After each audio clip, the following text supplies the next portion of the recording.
Go ahead and get started. Since this is a short session here, good morning, everyone. My name is Ken White, and I am the President and CEO of the Maryland Black Chamber of Commerce. And we'd like to welcome you to our SBA series, Money Smart. We have with us two of our great partners. We have David Hincapie from the Metropolitan SBA District Office, and we have one of our advisory board members, Derek Nelson with M&T Bank. And so we're looking forward to a really great presentation. And with that, David, I'll hand it over to you. At the end of the session, we'll make a couple of comments and make a couple of announcements. And hi, Karen. I see another one of our advisory board members has joined us as well. So with that, David, I'll hand it on over to you. All right. Thank you, and welcome everyone. Happy New Year. I hope your holidays were fun and enjoyable, and we're all ready to get back to work. So today's is financial management. If you've been on any of the other Money Smart meetings that we've had before, you know this is the program that was created by the SBA and the FDIC together, specifically for small business, because the FDIC has something called Money Smart, and it's Money Smart for adults or for teenagers or whatever, and it's a financial literacy program. This is a financial literacy program for small business owners. This is the financial management module. We're going to talk about the basics of this, and if this is your second time seeing it, that's fine. It's good to review it and good to look at it again and good to see it and recommit to paying attention to these things in the new year for your business or for when you get your business started. I'm going to share my screen so we can see the presentation. We'll go from there. By now, you should all have your participant guide, have it open in front of you, either in the computer or hopefully printed. You can look at it and follow along. So let's get going. Let me share my screen.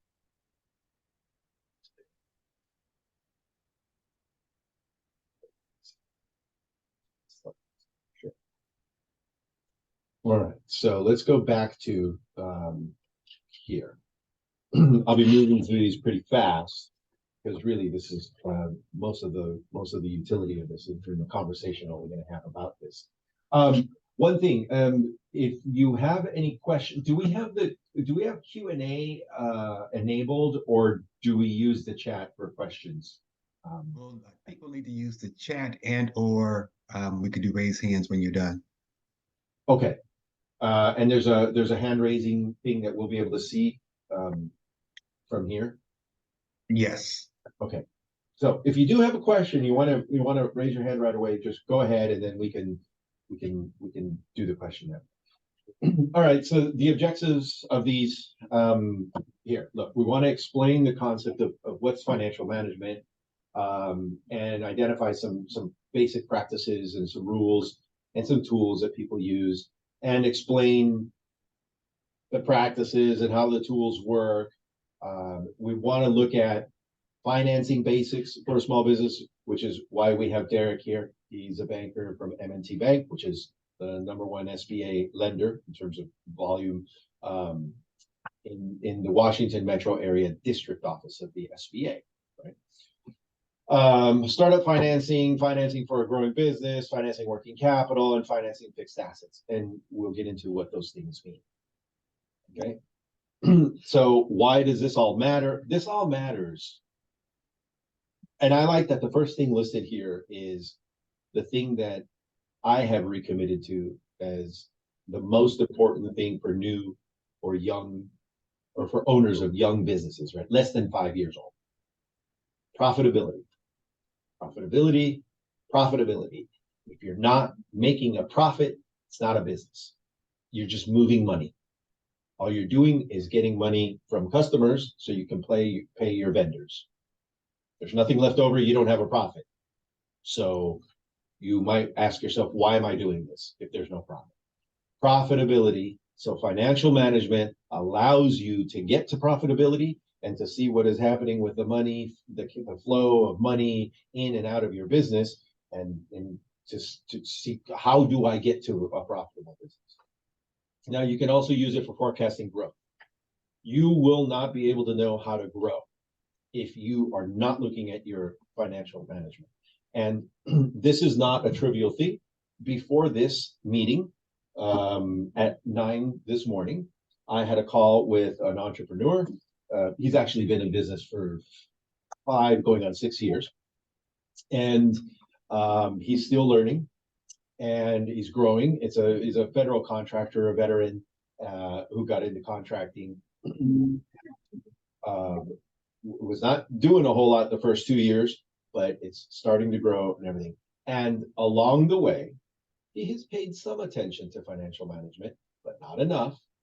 And so now he's in a situation where he's looking for a line of credit and he's having to go back and learn this, really pay attention to it, because you can't pass it off to someone. You can't just say, oh, go do this for me, because you're not a big enough company yet. In a big company with 1,000 employees, there's going to be a CFO. But right now in the beginning, you're the CFO. Right? You're the president, you're the CFO, you're everything. You're the human resources director. If you have contractors that you pay, or maybe you have a part-time employee, you're everything. So you got to know some of this. And this guy, the phone call, this guy, my first one of the year, and it's not going to be the last. This keeps happening. So this is important to you. You want to pay attention. He wants to diversify. That's a reason for paying attention to financial management. And he wants to prepare for financing, meaning loans. That should be the second bullet point there, actually, because that's another reason. He has had trouble accessing financing because his financial management is not organized. He's paying his taxes. He's following the rules. But when you ask him to put together a package, a loan package, and say, okay, we need this, this, this, and this, he doesn't have it. It's not ready to go. Now, we're going to get into details of that with Derek. I'm going to ask him some questions. I mean, he's going to give me his greatest hits and maybe greatest failures also, people who show up with crazy loan packages. But, now, first thing, budgeting, right? Are you fooling yourself that, oh, I've got it all in my head? Or do you have some on a piece of paper somewhere, whether you did it by hand or you did it in Excel? Have you made a list of what you need to do?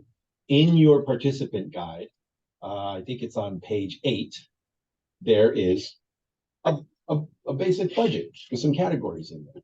Take a look at them, right? You want to review this and start using it. You may not need everything there, but you want to start using it. Hey, Derek, David, Derek, yeah. could I say something real quick? Yeah. I was just about to bring you in. Yeah. Okay, awesome. My biggest opinion on this is I feel like with budgeting, as it pertains to projections and things like that, a lot of people or a lot of business owners, especially when they're starting up, don't necessarily have realistic expectations. So my biggest thing that I would recommend to these people is making sure that you have a mentor to help you guide through the process. Also, reach out to me, reach out to the bankers that you may know, because we have platforms that we can use in order for you to have, certain percentages to help you guide through the process of what it looks like for your top line revenue, expenses, some of the other, if depending on the industry, the cost of goods that you're going to be receiving, and then what the bottom line is going to look like year 1 to year 3. But that's all I wanted to say on that, David. No, it's very important. The thing here about tracking monthly expenses, if you look at number 3 there, is I'm going to give you a kind of warning that if you get very diligent about this, and I challenge you all to do this for 2 months in a row, see if you can even get to 1. Keep track of everything according to this budget, right? How much you budgeted for it, how much you thought you were going to spend on it, and how much actually got spent in any one of these things. And you can add other categories to this if you want. You can copy this, put it in an Excel spreadsheet, and then just add other categories that might be more relevant to your business. Here is the discouraging part of it. I am willing to bet money and give you odds that a lot of you right now don't know how much your business actually costs to run. You don't know the cost, because a lot of it you don't realize you're financing yourself out of pocket. You're in the habit of doing it, and so you do it unthinking, and you don't realize that's a cost of doing business. That's an operating cost. And the first time you do this, if you do this for a month, you might be a little discouraged. You might say, "Oh my, wow, I didn't know it was this much. I need to make more money. I need to increase sales." So it's discouraging a little bit because you're going to realize your costs are higher than you thought they were. But it's also encouraging because now you have a goal, right? Now you have a compass pointing north, which is profitability, right? So that's going to help with that question number 4 there. How does this help your business decisions? You will not be able to move north towards profitability, right? Follow that compass towards profitability. You cannot do that if you don't know where you already are now, right? So, bookkeeping. David, can I make a comment real quick? Yeah, so several folks were making comments in the chat that we hadn't sent out the participant guide. The guide is now in the chat. Oh, okay. There it is. Download it. PDF, easy. Open it up, and you'll be able to follow along. So now bookkeeping is not the same as accounting. Accounting is something that's done by accountants, people who are licensed, people who are experienced with that. Bookkeeping is a different thing. Bookkeeping is you keeping track of your records, you keeping track of your stuff. That's your bookkeeping. Now, if your business gets big enough, you may hire a bookkeeper, but that's an internal thing. You've got somebody here keeping track of this stuff. Then this data you can send over to an accountant if you have it in an organized way, to an accountant, and they're going to do what they have to do for some purpose. Could be taxes or preparing financial statements for a loan application or something like that.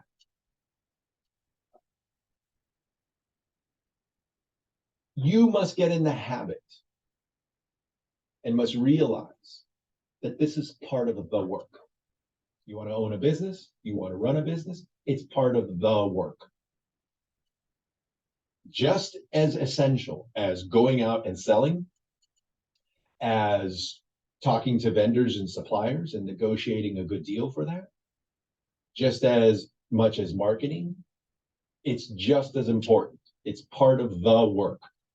The totality of all the things that you have to do to get to profitability. They define bookkeeping here with these 3 things. It's an organized process of tracking the income and expense. It's a critical component of financial management, and it's the basis for all financial management, business decisions, finance and taxes, owner's draw, and all this stuff. You need to be organized internally first with your bookkeeping, and then perhaps you have an external accountant, somebody who prepares everything for some purpose. Most likely it's going to be for taxes, and then perhaps for some sort of financing, presenting a financial picture to somebody like Derek. Go ahead, Derek. Could I also, Anytime you want, just jump in. Yeah, awesome. Well, one of the things I also wanted to touch on, if you don't feel comfortable with doing the bookkeeping piece, now would be a time to probably hire somebody to do it if you're looking for lending from a bank. Another thing I would also recommend is possibly taking a couple classes. You can find some on YouTube to help with that. You could find something in regards to like an online class, or you could even find an accounting firm that offers classes. But I would recommend that in regards to having a QuickBook platform or software, something like QuickBooks, which is the most popular one. But have something or take a class in order for you to properly record your expenses and your revenue. They give us some bookkeeping steps here. These are not the steps. This is not what the bookkeeping gods have declared are the 10 commandments of bookkeeping. This is just 10 steps to keep you organized. If you look this up, if you made some sort of Google search, you would find some other steps. Maybe it would only be 5, maybe it'll be 6. It doesn't matter. What matters here is that this is some kind of organization, some kind of plan, some kind of organization. So you could follow these 10 steps or whatever other steps you find in some other source. But this is already here. Here you go. Obtain, just like Derek said, get some business accounting software. Get a separate business checking account. How big a mistake, Derek, is it to run your business out of your personal checking account for 3 years? Well, I mean, it's not best to come from me, but I'll let the IRS tell it.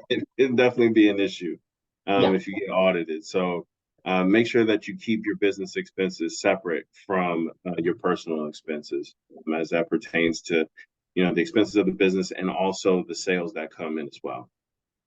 Now, reconcile your checking account.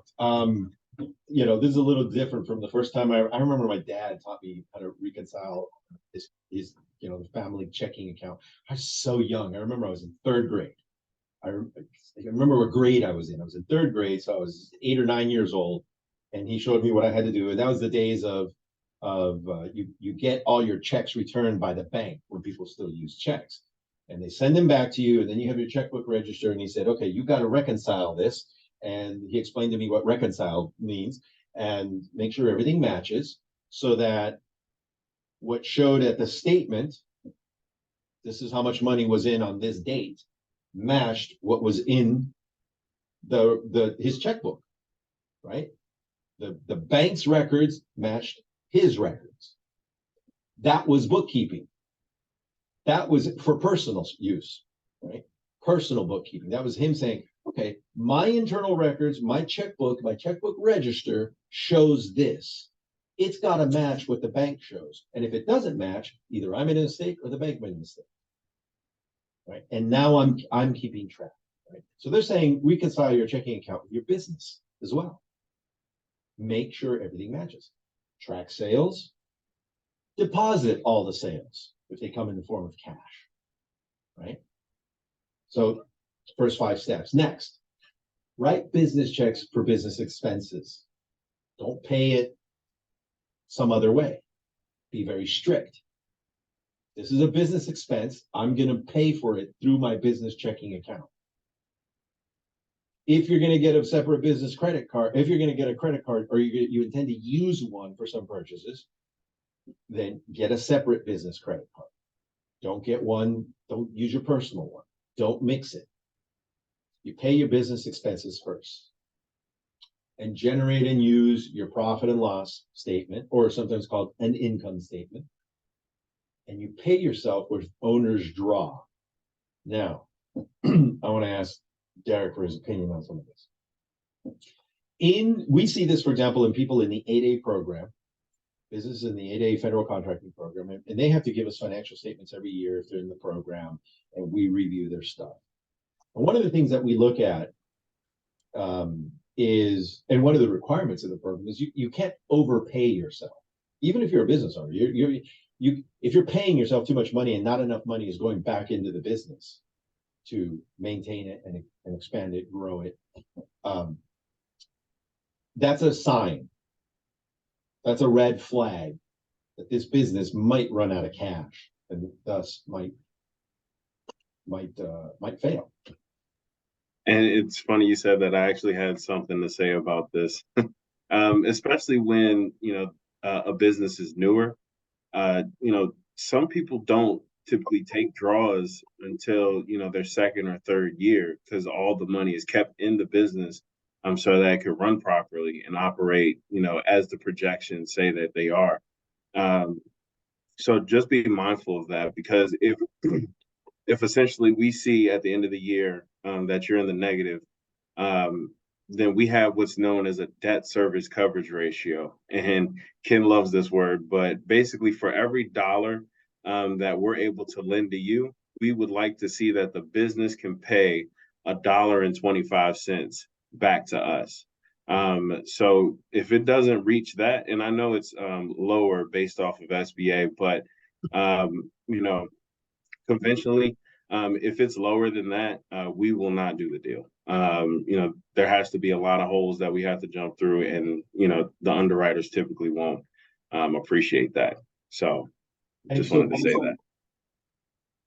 One thing that we have seen many, and we sometimes tell people this: if you don't have the discipline to control your own pay, what you can do, and there will be this implies certain things in your taxes, but what you can do is pay yourself as an employee. You just pay yourself a salary. If your business is up and running enough, you've been around 3, 4, maybe 5 years, and the revenue is pretty steady, what you could do is just hire yourself. You're a W-2 employee of this LLC that you have started. You don't pay yourself you don't pay yourself an owner's draw. You just say, well, this is what I pay myself. Now, of course, there's going to be payroll taxes. There are tax implications for this. But there are business owners we've seen in the 8A program who enforce that discipline on themselves. And so whatever's left over, whatever they're not getting paid in that salary or wages, that stays in the business to help the business grow. Have you ever seen that, Derek? What do you think of you using that to enforce some discipline on oneself? What I typically see, and again, I'm not an accountant, so I can't necessarily say this, but what most business owners do is they take between 10 to 20% in regards to a draw. So I saw, from Ty, it says, so how do you pay personal expenses like mortgage if you don't take a draw? It's not saying that you can't take a draw, but in order to be lendable to banks such as myself, that's something that we look at from a cash flow perspective. Now, again, I would advise you to go to an accountant in regards to any type of personal expenses or how you want to take a draw, because they would be able to better answer that. But from my perspective, it's more so about being able to calculate exactly what's best for you. So can I add here? So I don't think Derek and David are recommending that you don't pay yourselves. They're just saying that this is a practice that some business owners utilize. So I have two comments. One, if the numbers aren't pretty direct and clear and you can't draw a salary, then you need to sit down with your accountant and figure out, how do you make that work? Is it a draw, a salary, a minimum salary, a loan, or something? You should sit down with your accountant and strategize what that looks like. Also, Derek, can you speak to, I know often banks look at not only the debt service coverage of the business, but they look at the global debt service coverage of, they throw everything in there, the business expenses and the personal expenses, and then they make sure from whatever resources that there's enough money to cover those debts. Yep. So from a global perspective, our underwriters look at essentially the debt service coverage ratio, but we have what's known as a global cash flow. So for essentially for every dollar that we give you, we like to see that between both you and the business, so your personal wages and the expense and the revenue of the business, we would like to see that you could pay back $2. So I see that Aaron here had asked a question about the W-2 wages. It says, I am an employee of my own company, W-2. I pay myself an average wage. I do not take a draw so that the capital stays in the company. Okay. So if I'm not mistaken, it seems that Aaron here is a W-2 because he's an S corporation. But what I would say in that regard, I think he's doing it properly. I'm not sure what type of conversation he's had with his accountant, but it seems like things are going correct. Oh, okay, Veronica. Well, thank you, Veronica. I appreciate that. Yeah, so that's what she's doing. What she's doing is saying, this is what I'm paying myself, and it's a very organized way and very predictable way for you to plan personally. So she knows what she's getting every month, as if she was an employee of any other company, right? The way we all do. We're all employees here. Well, Ken and Derek and I am, and the rest of you are starting businesses. And you might be employees somewhere. Maybe you're doing the business part-time as you get it started. And so now we know we can predict how much money we have and what we can do. And now she has a very clear idea of what she can afford in life, right? While she's building this company, right? And if the company grows, sales increase, et cetera, and so on, maybe she can give herself a raise. As opposed to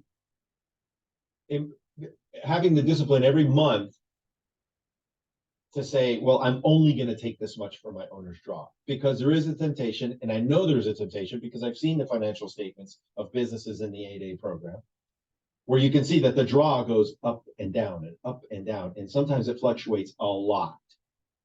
And what's happening there is the business owner is finding some reason to take a bigger draw in April because something happened or they want to get something or whatever. And that means that's money that's not staying in the company. And they're allowing these temporary considerations in April, or maybe it happened in August or whatever, to affect how much money they take out of the company.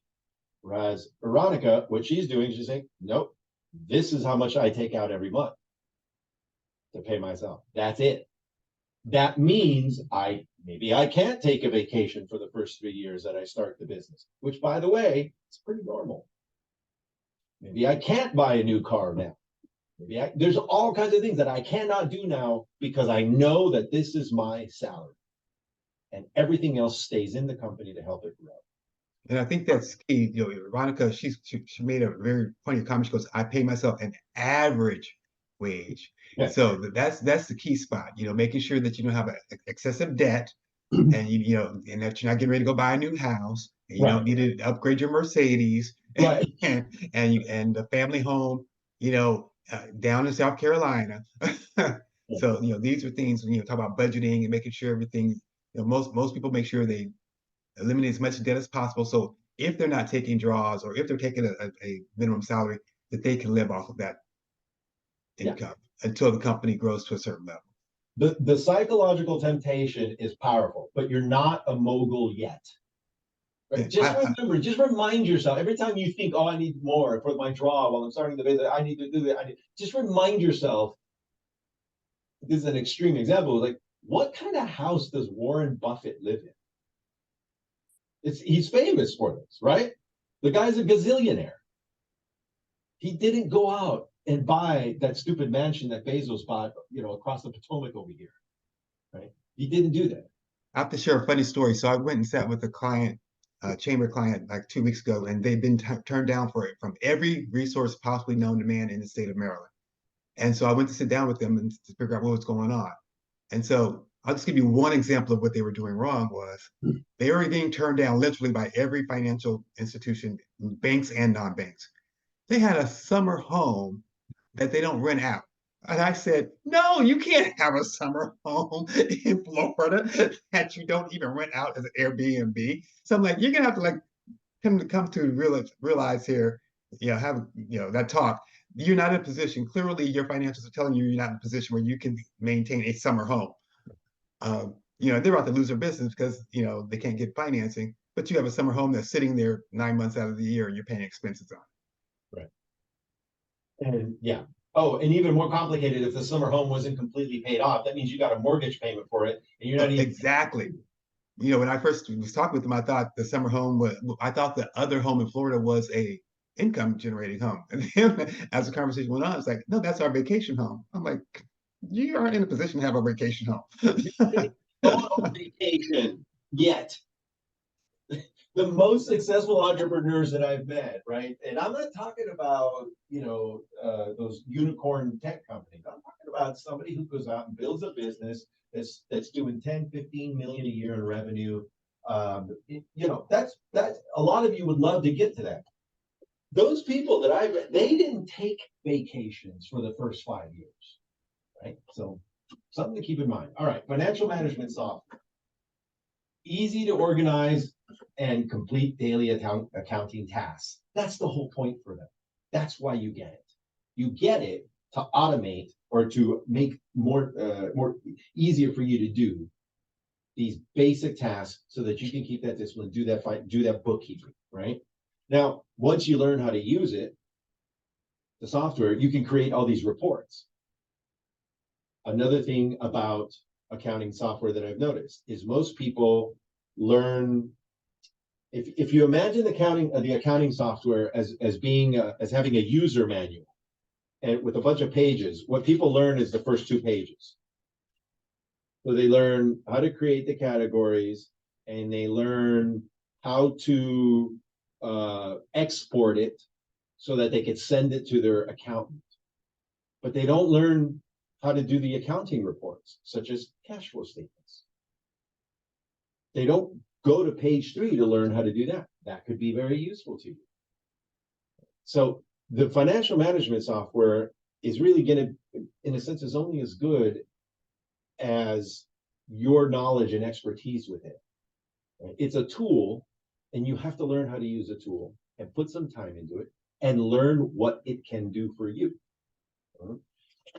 The third point, and it says there, is it helps track the financial health of your business. One of the first things you can learn to do with it is learn how to generate the cash flow statements, look at them, and understand them. Now, if you've never done that before, okay, you can get some free help. There's the SBDCs.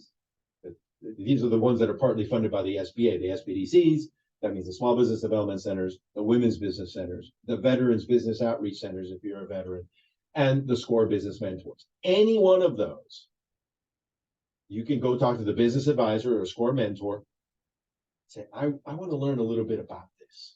What can I do? Where do I learn? What can you show me? You talk to every one of them. All of the advising and the mentoring is free, and they can help you understand. Once you learn how to generate the cash flow statement from, say, the last 3 months, they can help you understand, okay, this is what this means. This is what this means. And like Derek said, you can find YouTube videos, you can find books, you can find all kinds of stuff that's pretty low cost or no cost to help you get there. It says here, do not use paper to run your business. It is easier with software, although, for many, many, many decades, people just ran the business with just paper. They probably don't recommend it now. It's just because it's harder to store and it's harder to keep track of, and it's just more convenient to use it on software. The spreadsheets are there. It does everything for you. All right. So financial statements. All right. So this is the thing that scares everybody. These are the 3 basic statements. They're the balance sheet, the cash flow projection, and the profit and loss statement, also known as an income statement, or P&L for short. The balance sheet just shows your assets and liabilities. On one side, you're gonna have your assets. On the other side, you're gonna have your liabilities and owner's equity. And it's gonna show if the net worth, assets minus liabilities, is gonna be the net worth. It could be positive, it could be negative.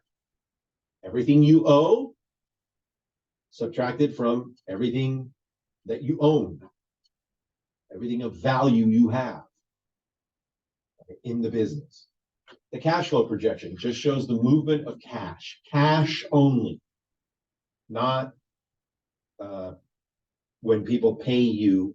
For example, if they pay you not in cash, if they pay you with, if you have payment terms with some customer, right? They're going to pay you in 30 days in some form or whatever. No, cash coming in every day or going out. That's the cash flow projection. And it's called a statement, which when it's looking backwards, right? When it's the past, and it's called a projection when you're projecting forward, making a prediction for what your cash flow is going to be. Then the profit and loss. Yes. And David, I just wanted to also add, to make it easier, the balance sheet, how I see it, is it essentially shows the strength of the business, how much money is in the business, compared to the liability that is in the business as well. And then the cash flow and the profit and loss statement, how those can be seen is how profitable is the business, how much money is coming in the business, how much money is staying in the business, and how much money is going to the business. So that's personally how I see it. But David, I just wanted to make sure to touch in on that. Let me ask for a little clarification. So, Derek, can you speak to cash flow projections, how that may assist in this process if you don't have historical cash flow? Yeah. So with cash flow projections, how we essentially see it is that it's based off the industry. So with this, we would like to see the first 2 to 3 years of this cash flow projection, because we want to make sure that the business that you're going into or the industry that you're going into, is profitable, right? And we obviously have our projections, or we have our industry numbers. So if your projections meet our industry numbers, it will bode well in regards to getting a loan for you. So please, again, use the resources like David, SCORE, the SBA, in order to get that done, because I know that they also are able to help with that aspect as well. Derek, can you also speak to, and David, the assumptions that come with the cash flow projections? The validation, explanation, assumptions? Well, sorry, David. Your assumptions have to be reasonable, right? You can't make this mistake of I'm going to grow 5% every month in sales. I mean, that's a lot of growth. And you have to be, in a sense, very pessimistic. You often read something and it says, what's your best case? What's your worst case? What's this middle case? That's a very reasonable way of looking at this. The assumptions have to be based on something. Now, when you're just starting, you're brand new, less than 6 months in, you don't have a lot of past history on which to make a prediction. So you have to have some kind of research or market research show in some way that you validated this to you. You have to validate this in some way so that you can make predictions. But once you got about 2 years of business taxes done, you're gonna have some performance on which to base your projections, and that will be your assumptions. So I want to add, so what we get, and so those of you who don't know my background, I was in finance for 40 years before doing this. So what we get a lot is folks who've been in business for a while and they don't show cash flow, but now there's an opportunity, so they go out to get a loan. So they want to sit down with Derek and say, I need funding to grow my business. And then they get projections that show these astronomical numbers that look totally different than what the company looked like for the last 5 or 10 years. So those assumptions then need to be validated by things like a new contract or a growth trend or some new development that says this is what it looked like the last 5 years, but here's what it's going to look like, and here's why it's going to look like this. So here's why these numbers make sense. Mm-hmm. Yeah. And I also, to add to that, just to give you a real life example, we had a customer that had a $50,000 line of credit, but now they're looking for a $300,000 line of credit. And they showed us their projections, and we kind of were trying to understand why are the numbers shooting up so much. Well, they have a $20 million contract that they hadn't told us about. Essentially, that's supposed to start here in December or January. And essentially what that did was it added about $3 million or $4 million of revenue for the business. So always be sure that you're reasoning or giving a reason as to why those assumptions are the case. Yeah. But thank you again, Ken. Yeah. Okay, so let's see here, financial statements. So on pages 10 to 13 of your guide, the participant guide, you're going to see they're going to start talking about this, and the balance sheet. And here's a very basic, simple one. Like I said, assets on the left, liabilities and owner's equity on the right. Now, there's a little explanation I want to give of why owner's equity is on the right with the liabilities. When you think of the business as an entity outside of yourself, right, you're the owner of it, but the business is this other entity outside of yourself. Owner's equity is what the business owes to you, the owner, if you were to liquidate it, right? If to pay your liabilities, if you're just going to liquidate, if you're going to sell, if you're going to get cash for all of the assets on the left there, in other words, the equipment is worth 25,000, and let's say you got 25,000 for it, just to simplify this, and the inventory is $20,000, and you got $20,000 to that, you sold it to a competitor so they can sell it because you're going to retire, and you have $10,000 in cash. That means you have 55,000 in cash. Now you liquidated everything. You got cash. Then you're going to use 20,000 of that to pay off the liabilities that the business had, and what's left over is your owner's equity. So it's owed to you, the business. That entity, separate, distinct from you, outside of you, owes you that. That's why the owner's equity is over on the liability side. Okay. And as you see, they balance 55 and 55. And that's what Derek was talking about, where this shows what's in the business, what's in it. Right? Discussion point here. So they want you to review the balance sheet that's on page 12 of your guide. And the question it asks is, what story does it tell? All right. So since you haven't seen this before, this is a beginner program, a basic fundamentals program. You may never have been asked that question. So what story is it? Derek, tell us what story it's supposed to tell us. What should we be looking for?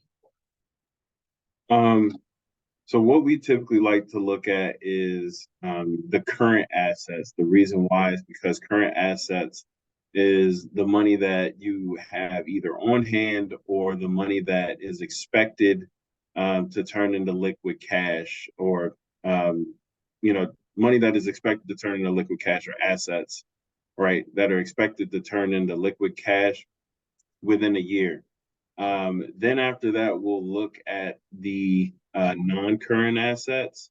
So the non-current assets are, again, those assets that are expected to turn into liquid cash outside of the year. So primarily what we look at is those current assets because it shows how strong the business is. Then we'll obviously look at the liabilities as it pertains to the specific assets that you have on hand. And essentially what that'll tell us is, okay, is this person in debt? If so, how much?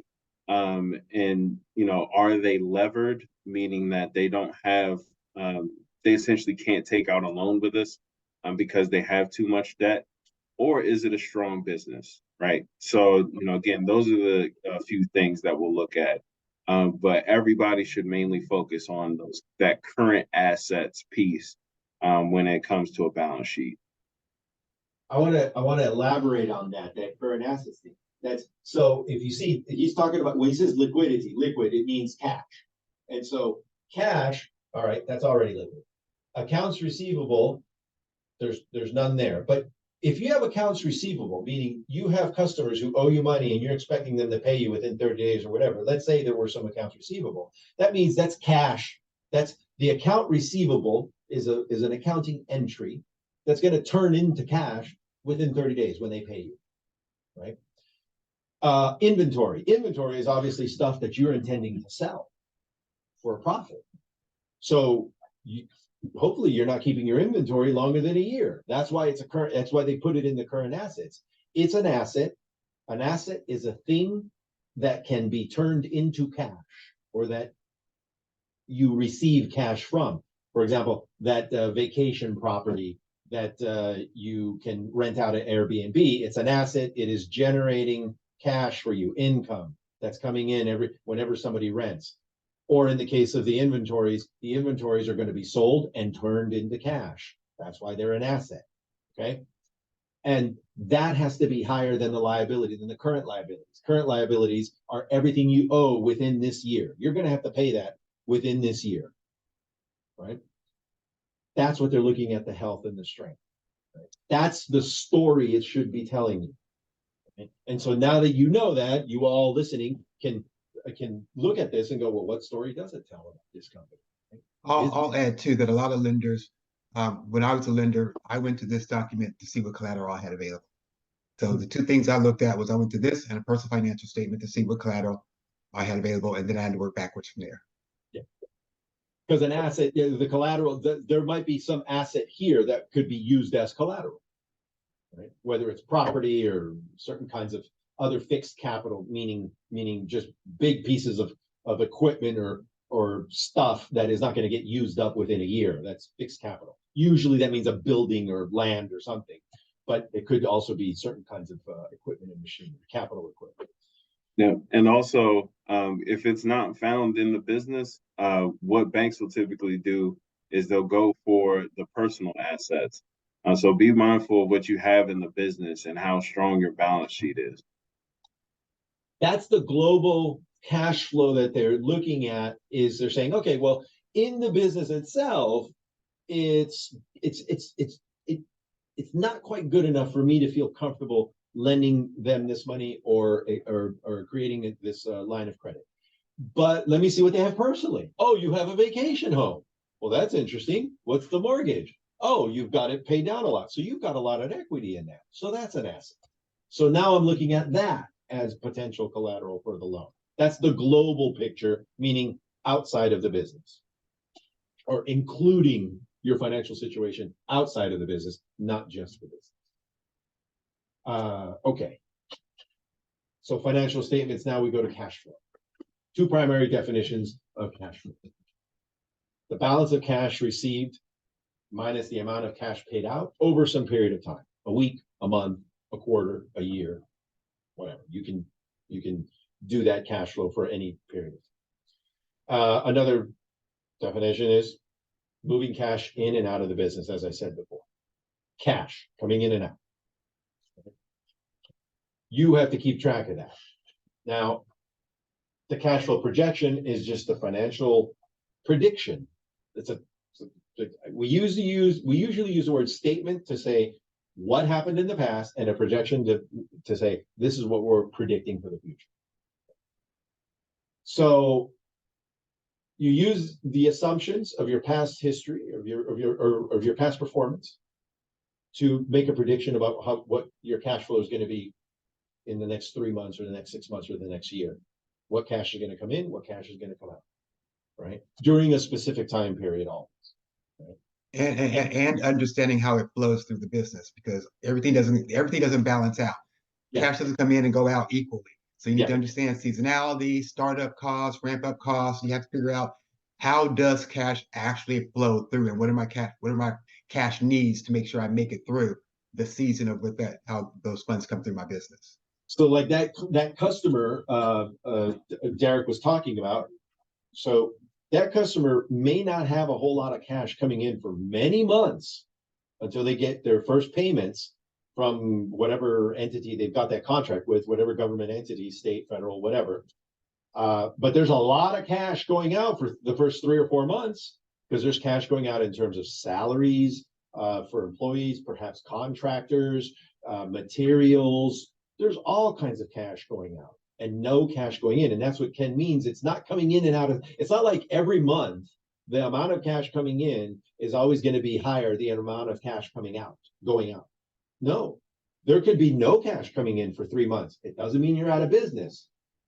As long as you have enough cash to cover the operating costs, meaning the cash going out, you're in business until suddenly 3 months later, you get your first payment from the government for the contract, and cash is coming in. And so that's why it might be more useful to look at a cash flow projection, or make a prediction for the projection for a quarter as opposed to a month, or for half a year, or for a year.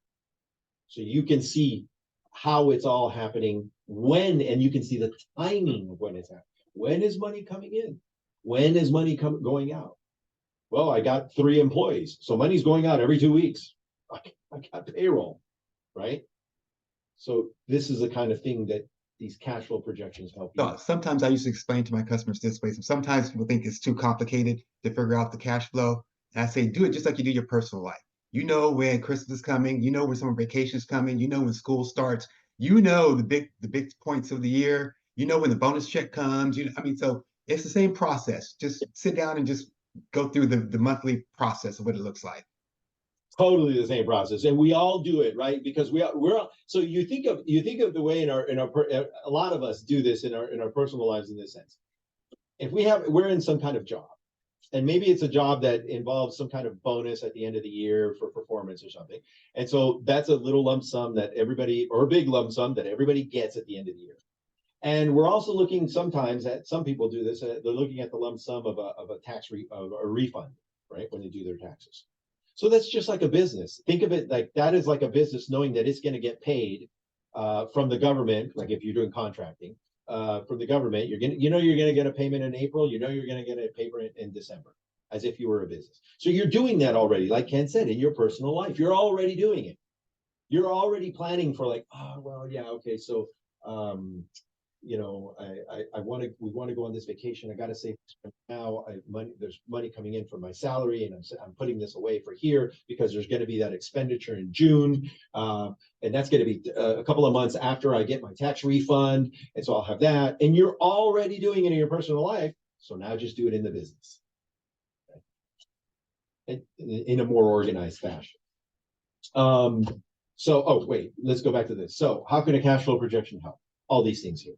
You want to figure out a break-even point. You want to set sales and expense goals. Okay? You want to plan for purchases of things, replacement or expansion, purchases for replacement or expansion. And if you have seasonal cycles, you've got to plan for inventory. You have to have inventory on hand, ready to sell if your business is involved in anything seasonal like this. You can track liquidity with this, right? When accrual accounting masks the cash realities. So I will say my 3 or 4 sentences of accrual accounting, and then Derek can say his 3 or 4 sentences, and then Ken can say, just so we hear it from 3 different people, so everybody gets this clear. All right. Cash accounting means you book the sale when you get the money. That's when you book the sale into your bookkeeping software. I got the money, I booked the sale. I made the sale on January 2, but I got the money on January 15. I booked the sale on January 15. Or I got the money on February 2, and I booked the sale on February 2. Accrual accounting is you book the sale when you make the sale, but you don't have the cash yet. I made the sale on January 2. That's when I book it in the software. But I don't have cash yet. So you use a cash flow projection to track your liquidity, meaning how much cash you have available. When accrual accounting hides the reality of cash, because when you're using accrual accounting, I'm booking it on February 2 when I'm booking it when I made the sale on January 2, but I don't have cash. It looks like I have cash if I'm not paying attention to the cash. All right. Derek, what do you have to say about that? Yeah, so for me, I always like to use, in regards to cash basis accounting, I always like to use the example of a hot dog stand. For instance, let's say you have a hot dog stand, you give a customer a hot dog, and they give you $1 back. That counts as cash in hand, and you recognize that sale.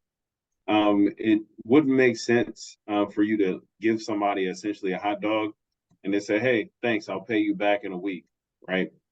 So because that wouldn't be cash basis accounting or cash accounting. This would be accrual accounting, right? So it makes essentially it makes better sense for certain industries than others. So, for instance, the government contracting space, it makes more sense because the government doesn't pay until 60 to 90 days out, right? And that's when you'll still have to, produce the services rendered for, the government. So that's pretty much my 2 cents on it. From an accrual basis, that's typically what we lend to in regards to lines of credit. And obviously, if you want to have a further discussion on that front, I'm definitely open for that. But that would essentially be the difference between cash and accrual accounting. David and Derek, we have about 3 minutes left.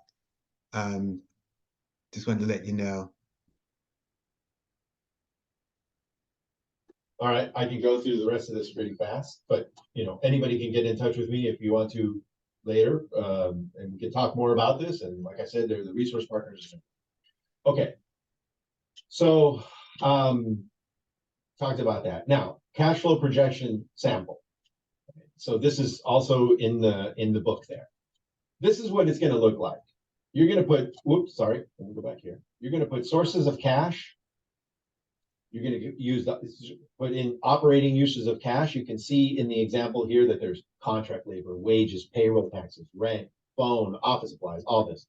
That's what the software is for, to make this easy. You just put the entries in there. It does the addition and the subtraction and keeps track of everything. Right?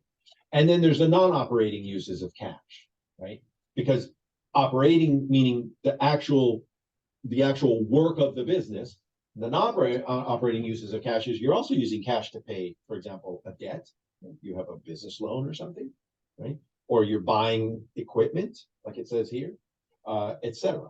Right? Self-employment taxes, you got to pay these taxes, but that's not for operating the business. That's just non-operating uses of the cash. That's what one of those looks like.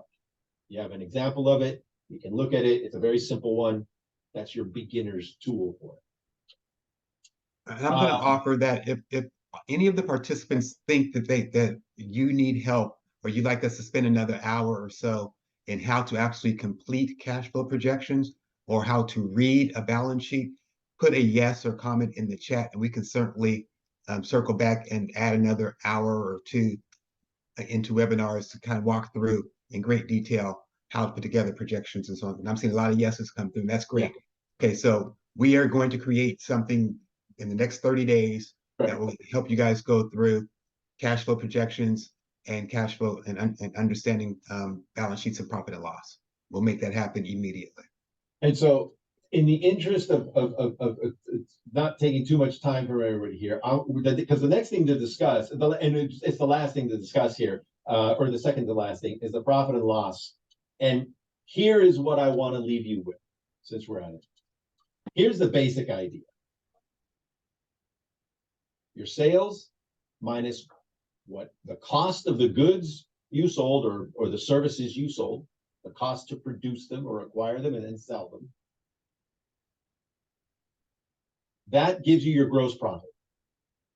Then you subtract your overhead, and then you have your net profit. So when you hear people talk about the bottom line, the bottom line, the bottom line, that's the bottom line. That's the bottom line right there, the net profit. What's the bottom line? Remember in the beginning, I said profit is everything. In the beginning here, we just want to orient you to think in terms of profit. Net profit, net profit, net profit. And so we're going to talk about this more, but I'll end with a question to the lender on the call. Derek, why is net profit so important to a lender? Because net profit is essentially what we use when we're calculating the debt service coverage ratio. It's great, obviously, that you're making the money in regards to the top line revenue. But the bottom line is essentially what you kept right? And that's what we want to know, because then we want to see, okay, how is that money being spent? Is it being kept in the company? Is it being taken out of the company? If so, how much is being taken out of the company? What are you doing with that net profit? And then what essentially are we going to be able to do in regards to calculating it, for that, for the amount of debt or, loan that you want to take out, in regards to using it for, let's say, commercial property, or, piece of equipment, whatever you may want to do with it. So. An even more black and white, succinct way of saying it is net profit is how you pay back the loan. That's the source of money. That's the first source of repayment for the loan. So from the lending point of view, I'm the lender. I want to know what your net profit is, because the net profit is how you're going to pay me back. And then all those other things that Derek mentioned as well. But if I'm very narrowly focused on, am I going to get repaid? I'm looking at net profit. Now, and then I get repaid with that, and whatever's left over from the net profit, and that's what you keep for yourself. That's what you keep to invest. That's what you keep to reinvest back in the business, or to buy more equipment, or to et cetera, whatever. But from a very mercenary, strictly just looking at what the lender cares about point of view, am I going to get repaid? Let me go look at this net profit for the last 3 years. The net profit has been growing. Okay, good. I'm feeling good about this. That's why that matters so much. That's why profit is the thing that you got to pay attention to and move yourself towards profitability. So we'll end with that. We're 3 minutes over, and there were some good questions in the comments in the chat. I just put my email address and my phone number in the chat. There's some recommendations for webinar and seminar topics. Give me a call or send me an email if there's some topics that you think you want to see covered. Tiffany, can you give me a call? And let's clarify. I want to be sure that I'm answering your questions directly. And I promise you, I will put another financial webinar on the calendar within the next few weeks. And so be on the lookout. And I hope that you're all members. If you're not members, please join. Please visit our website, marylandbcc.org. Please follow us on Facebook and Instagram. We have a leadership academy that begins next week. It is a 6-month program where the participants meet for 3 hours the second Wednesday of every month, from January through June. We're covering in great detail marketing, finance, technology, HR. And so please visit our website and take a look at that. That program starts again next Wednesday, and it goes for 6 months from 9 to 12, the second Wednesday of every month, and it's virtual. And if there are no other questions, I'll make sure that if you didn't download the guide, that we send out the guide to all those who registered. And the recording is not sent out, but we will send the guides out. And stay tuned. David is back the first Wednesday of every month. We do a webinar on utilizing the FDIC Money Smart curriculum. And again, if you have any ideas, if there's any way we can help you, any webinars, seminars, trainings, whatever, please feel free to reach out to us. We're always looking for new ways to make sure that we're aiding in our businesses being and sustaining success. And David, thank you for your partnership in the SBA.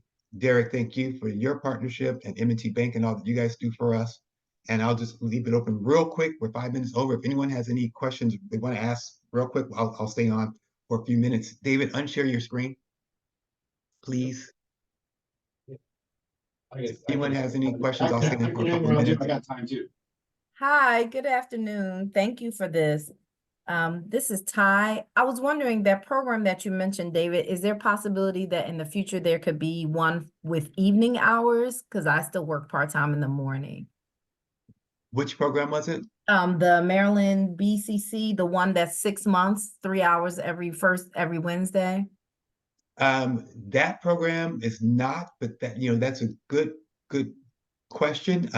David and I have done a lot of evening programming. In 2023, we're going to do a lot more in 2024. That 6-month program, not so much, but we did do our boot camp, which was like really great. David and Derek were both participants in our boot camp. We did like a 4-hour boot camp in the afternoons. We did business planning in the afternoons. We did business modeling, Canva, proposition, value proposition, Canva. So we do offer programming in the evening.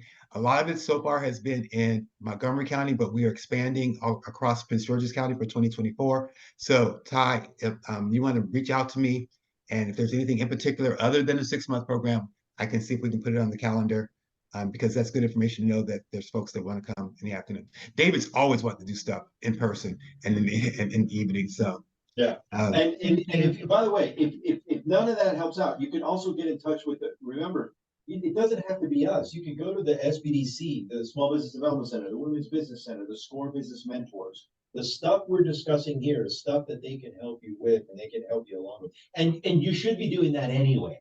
Like the ideal thing is come learn this stuff from me and from Derek and from Ken, and go to this and go to that and everything. But you should get one-on-one with another human being who's a business advisor, SCORE business mentor, to go over this, because that's really where you're going to learn it and get most of the understanding. Right? This is good for an introduction, and I'm happy to email and talk by phone with anyone, and my email's in there. But you should go to those business mentors and those advisors from those resource partners anyway. all right, Monica has her hand up. Hi, thank you so much. This has been very informative. Really quickly, I went to your website so I can join. I'm a part of an organization that is a member, and that's how I was able to get on this. But do you all provide for your members recommendations to do one-on-ones, people that we can connect with? Yes and no. It's informal. Mhm. Reach out to us. We're all about introductions. So Yes. if there's folks in the industry that you can have lunch with or mentor you, and you want to have coffee with and get information, yes. Perfect. And then we also partner with several organizations to have programs that we are involved in as well. So yes, we're all about connecting. Monica, are you starting a business or a nonprofit? I have a business already, a construction company. Ah.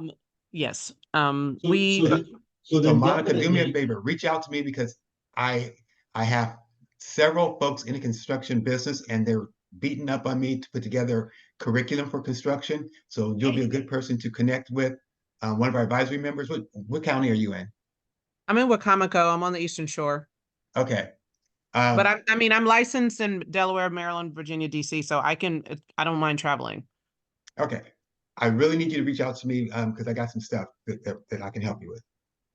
Thank you. I'm just gonna put my email in the chat, so that's okay. Yeah. Monica, Eastern Shore. Yeah. Thank you.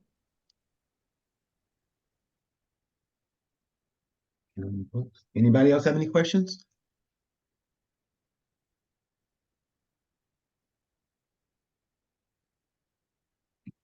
Okay, with that, we will say thank you. See you next month, if not before. Thank you. Take care, everyone. Bye-bye. Thank you.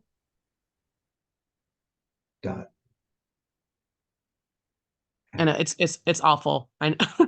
At some point, I'm gonna get a domain and all of that. It just never has happened. But thank you. Yeah. So, thank you. Yeah, I should have done this a long time ago, so I will be reaching out. I'm very thankful. What type of construction are you doing? We do commercial and residential. Primarily, we specialize in roofing.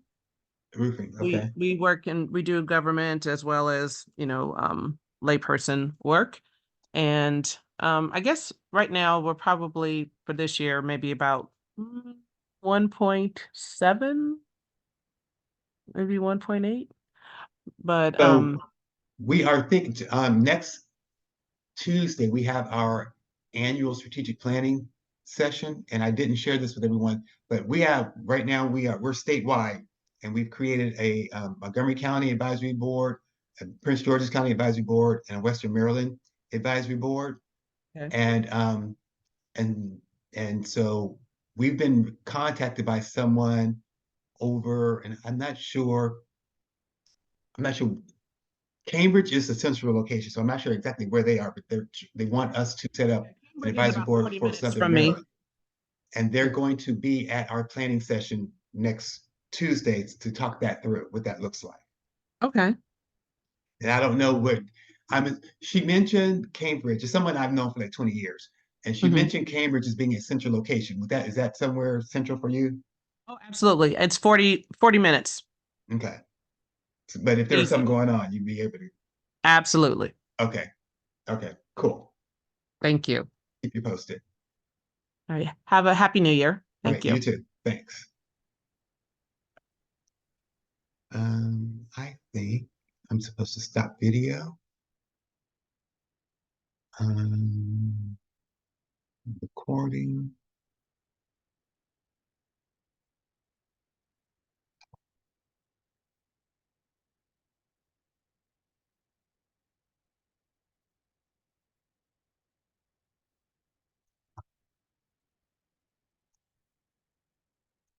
Stop recording. There you go.